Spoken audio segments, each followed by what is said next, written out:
about 10 days after 9/11, I went through the Pentagon and I saw Secretary Rumsfeld and Deputy Secretary Wolfowitz. I went downstairs just to say hello to some of the people on the Joint Staff who had used to work for me, and one of the generals called me in. He said, "Sir, you got to come in. You got to come in and talk to me a second." I said, "Well, you're too busy." He said, "No." He says, "We've made the decision. We're going to war with Iraq."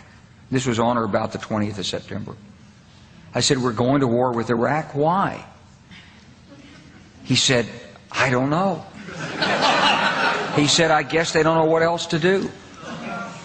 So I said, "Well, did they find some information connecting Saddam to Al-Qaeda?" He said, No. He says, "There's nothing new that way. They've just made the decision to go to war with Iraq." He said, "I guess it's like we don't know what to do about terrorists, but we've got a good military and we can take down governments." And he said, "I guess if the only tool you have is a hammer, every problem has to look like a nail." So I came back to see him a few weeks later, and by that time we were bombing in Afghanistan. I said, "Are we still going to war with Iraq?" And he said, "Oh, it's worse than that."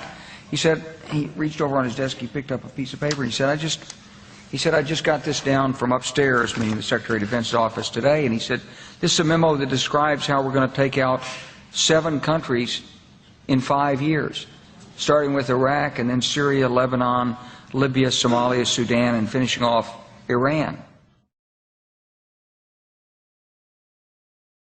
The truth is about the Middle East is, had there been no oil there, it would be like Africa.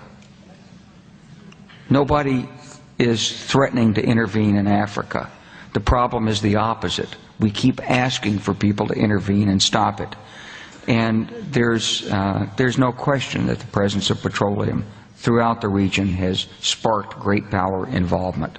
Whether that was the specific motivation for the coup or not, I can't tell you, but there's always been this attitude that somehow we could intervene and use force in the region.